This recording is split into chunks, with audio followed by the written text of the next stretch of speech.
Dukun AS. Jangan mudah percaya dengan tipu daya dukun palsu. Inilah kisah Ahmad Surajji atau Dukun AS yang memanfaatkan keputusasaan orang lain demi ambisi pribadinya. Dukun asal Deli Serdang ini dikenal sebagai tempat mengadu bagi wanita yang sedang kesulitan. Para korban datang dengan niat tulus untuk meminta bantuan spiritual, mulai dari penglaris usaha, pasang susuk, hingga masalah jodoh. Namun, reputasi kehebatannya hanyalah kedok palsu. Alih-alih menolong, Surajji justru memanfaatkan kepercayaan para pasien untuk menjebak mereka. Dengan dalih syarat ritual mistis, ia membawa korban ke perkebunan tebu, lalu meminta mereka pasrah dikubur sebatas pinggang menghadap ke arah rumahnya. Disinilah aksi keji dan menyimpang itu dimulai. Sebelum menghabisi nyawa korban, Surajji melakukan ritual mengerikan dengan menghisap air liur para wanita tersebut. Setelah itu, barulah ia mencekik mereka hingga tewas saat sudah tidak berdaya. Alasan wangsit gaib ini hanyalah delusi dari nafsu gilanya yang ingin menguasai ilmu kesaktian tingkat tinggi. Sebanyak 42 wanita tewas akibat mempercayai janji manis dukun gadungan ini. Kedok spiritualnya runtuh pada tahun 1997. Sejarah mencatatnya bukan sebagai orang sakti, melainkan penipu berdarah dingin yang berakhir di hadapan regu tembak pada tahun 2008. Mbah Slamet. Inilah kisah Slamet Tohari alias Mbah Slamet, penipu berdarah dingin yang memanfaatkan keserakahan manusia. Dukun palsu asal Banjarnegara ini sukses menjebak belasan korbannya lewat media sosial dengan bualan mampu menggandakan uang puluhan juta menjadi miliaran rupiah. Banyak orang yang putus asa akhirnya tergiur dan menyetorkan uang mereka. Namun, kesaktiannya hanyalah ilusi.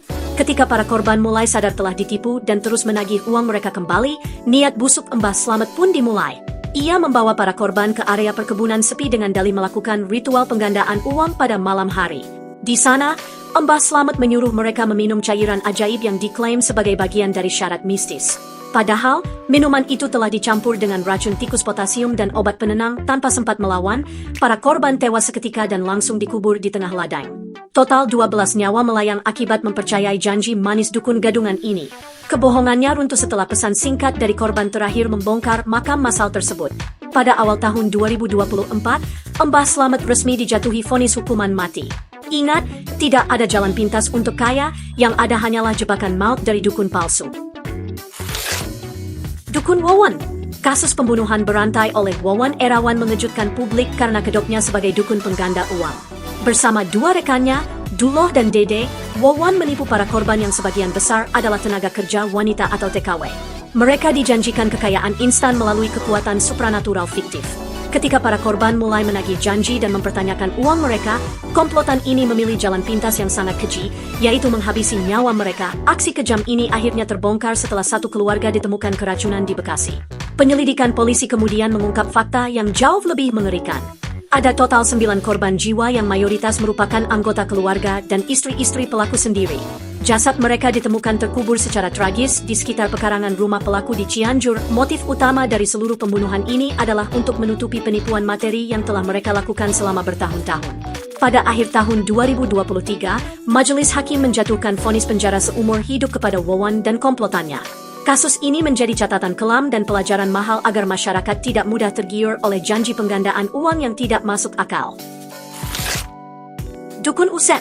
Kasus pembunuhan berantai oleh Tubagus Yusuf Maulana atau yang lebih dikenal sebagai Dukun Usep menjadi salah satu sejarah kriminal paling kelam di Indonesia. Pria asal Banten ini membuka praktik penipuan dengan modus sebagai dukun pengganda uang atau yang sering disebut masyarakat sebagai ban gaib. Para korban berdatangan membawa modal ratusan juta rupiah dengan harapan kekayaan mereka bisa berlipat ganda dalam sekejap. Namun, keserakahan Usep justru membawa petaka bagi para pasiennya. Saat ritual penggandaan uang berlangsung, Usep secara diam-diam mencampurkan racun potasium ke dalam minuman para korban. Setelah para korban tewas seketika, Usep langsung menggasak seluruh uang mereka dan mengubur jasad para korban di sebuah area perkebunan terpencil untuk menghilangkan jejak. Kedok keji ini akhirnya terbongkar setelah polisi melakukan penyelidikan mendalam dan menemukan total 8 jenazah korban yang terkubur mengenaskan. Atas tindakan sadisnya, Pengadilan Negeri Rangkas Bitung menjatuhkan vonis mati kepada Usep pada Maret 2008. Hanya beberapa bulan setelah vonis, eksekusi mati lewat regu tembak Brimob resmi dilaksanakan, mengakhiri hidup sang dukun palsu. Dukun Ibin.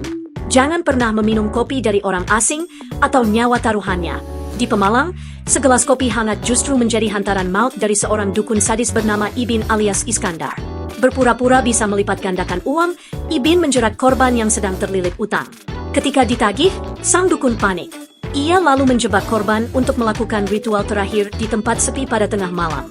Korban dipaksa meminum kopi yang ternyata sudah dicampur potasium sianida. Kasus ini terbongkar setelah sepasang suami istri ditemukan tewas mengenaskan di atas tumpukan batu. Fakta mengerikan pun terungkap. Ibin ternyata adalah residivis pembunuh berantai yang pernah membunuh 9 orang di Tegal dengan modus serupa. Total, ia diduga telah merenggut 11 nyawa selama 2 dekade. Keserakahan dan tipu daya mistis kembali memakan korban jiwa. Tetap rasional dan jangan tergiur kekayaan instan. Menurut kalian, hukuman apa yang pantas untuk dukun pembunuh berantai ini? Tulis di kolom komentar. Dukun Alfian. Janji manis penggandaan uang kembali berujung maut.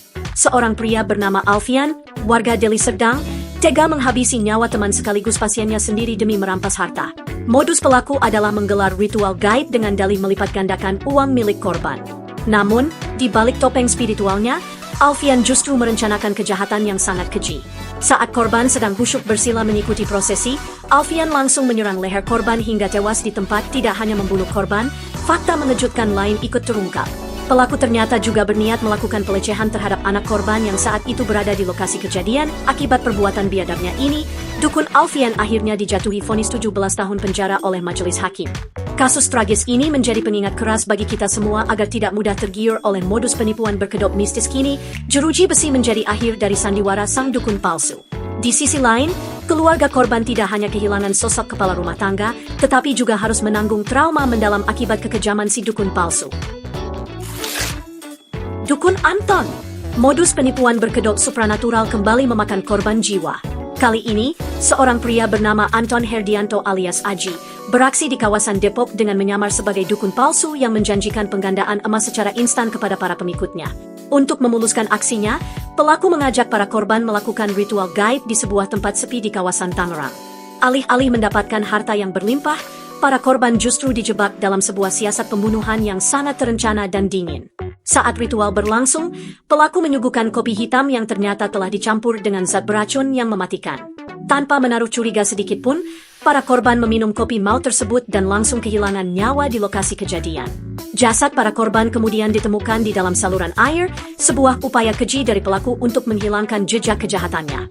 Namun, pelarian sang dukun palsu berakhir setelah pihak kepolisian berhasil mengungkap motif ekonomi dan tekanan utang di balik pembunuhan berdarah dingin ini. Kini, jeruji besi menjadi konsekuensi hukum atas tindakan kejam sang dukun palsu. Kasus ini menjadi pengingat keras bagi masyarakat bahwa janji-janji penggandaan harta secara instan seringkali merupakan modus penipuan berbahaya yang berujung pada tragedi memilukan.